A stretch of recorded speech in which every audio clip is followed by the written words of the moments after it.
Imagine for a moment that your 13-year-old son disappears without a trace from a neighborhood playground.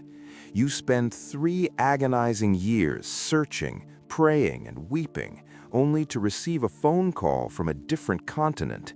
They tell you your boy has been found, but when he returns, his eyes have changed color, his accent is foreign, and he seems like a total stranger.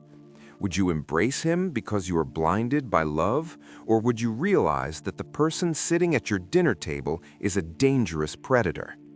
In this video, we dive deep into one of the most disturbing cases of identity theft and missing persons in the history of the United States of America. This is the story of the boy who came back from the dead and the dark secret he carried into a grieving home. Stay with us until the very end, because the final twist in this investigation will leave you questioning everything you know about family loyalty. The story begins in the heat of June 1994 in San Antonio, Texas. Nicholas Barclay was a typical 13-year-old boy with piercing blue eyes and a defiant streak. On a Friday afternoon, after playing basketball with his friends, Nicholas called home to ask for a ride. His mother was sleeping, and his older brother told him to walk. Nicholas never made it home. The initial investigation by the San Antonio Police Department was slow. Because Nicholas had a history of getting into trouble, authorities initially classified him as a runaway. Days turned into months, and months turned into years. The Barclay family was haunted by the empty chair at their table. There were no leads, no ransom notes, and no sightings. For 3 years, the earth seemed to have swallowed Nicholas Barclay whole. The family's grief was a heavy shroud that never lifted until a telephone rang in October 1997. The call came from a youth shelter in Linares, Spain. Local authorities claimed they had a terrified teenage boy in their care who had escaped from an international child trafficking ring. The boy told the police he was Nicholas Barclay from Texas. He claimed he had been kidnapped, flown across the Atlantic Ocean, and subjected to unspeakable horrors for over 3 years. The Barclay family was overwhelmed with joy. Nicholas's sister, Carrie, flew across the world to bring her brother home. When she arrived in Spain, she encountered a boy who looked significantly different. His hair was darker, and his blue eyes were now brown. He spoke with a thick, unidentifiable European accent. He seemed traumatized and hesitant. However, the desire to have her brother back was so strong that Carrie ignored the inconsistencies. She signed the papers, embraced the boy, and brought him back to the United States of America. When the boy arrived in San Antonio, the town celebrated. The miracle kid had returned. He moved into the Barclay home, slept in Nicholas's bed, and looked through old photo albums. However, the transformation was impossible to ignore. Nicholas had been a blonde, blue-eyed child. This young man had dark features and looked much older than 16.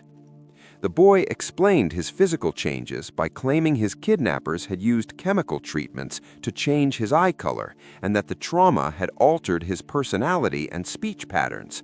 Amazingly, the family accepted this. They were so desperate to heal their broken hearts that they allowed a complete stranger to live among them. But while the family was blinded by hope, a private investigator named Charlie Parker and an agent from the Federal Bureau of Investigation began to notice cracks in the story that were too large to fill with excuses. The man living as Nicholas Barclay was not a victim of kidnapping. He was a 33-year-old French con artist named Frederic Bourdin. Known to European police as the Chameleon, Bourdin had spent his entire life hopping from country to country, assuming the identities of orphans and missing children. He was a master of manipulation who could mimic emotions and fabricate backstories on the spot. Bourdin had found a missing persons flyer for Nicholas Barclay and decided it was his ticket to a new life. He tattooed himself to match the marks Nicholas had, and he spent hours studying the family's history. But how did he convince the family? This is where the story takes a darker turn. Bourdin later claimed he felt something was wrong within the Barclay household. He noticed that while he was lying to them, they seemed to be hiding secrets of their own. As the Federal Bureau of Investigation closed in, Bourdin's charade began to crumble. Forensic experts confirmed through DNA and fingerprinting that the man in the house was absolutely not Nicholas Barclay. Bourdin was arrested, but during his interrogation, he made a chilling accusation. He wondered why a family would so readily accept a stranger who looked nothing like their son. Bourdin suggested the family, or at least some members of it, knew he was an imposter from the first day. He claimed they accepted him because his presence meant the police would stop looking for the real Nicholas. This led to a terrifying theory.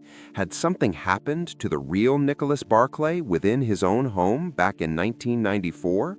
Did the family use the imposter as a cover-up for a far more domestic crime? The police turned their attention toward the Barclay family, specifically Nicholas's older brother, Jason. Jason had been the last person to speak to Nicholas and had a history of volatile behavior. Shortly after the Federal Bureau of Investigation started asking questions about a potential cover-up, Jason tragically passed away from an overdose, taking whatever secrets he held to the grave. The police conducted excavations in the backyard of the family home, searching for remains or evidence of a struggle. They used ground-penetrating radar and canine units trained to find human remains. Despite the intensive search, no body was ever found. The mother and sister maintained their innocence, stating they were simply victims of a brilliant con man who preyed on their grief. Frederic Bourdin was sentenced to 6 years in prison for passport fraud and perjury, an unusually long sentence for such crimes, reflecting the emotional devastation he caused. After his release, he was deported back to France, where he incredibly went on to impersonate more children. He remains one of the most prolific identity thieves in history. But the true tragedy remains. Where is the real Nicholas Barclay? To this day, he has never been found. He would be a man in his 40s now. Was he truly kidnapped by strangers, or did he meet a dark end much closer to home? The case remains open, a haunting reminder of how easily the human mind can be deceived when it is starving for hope.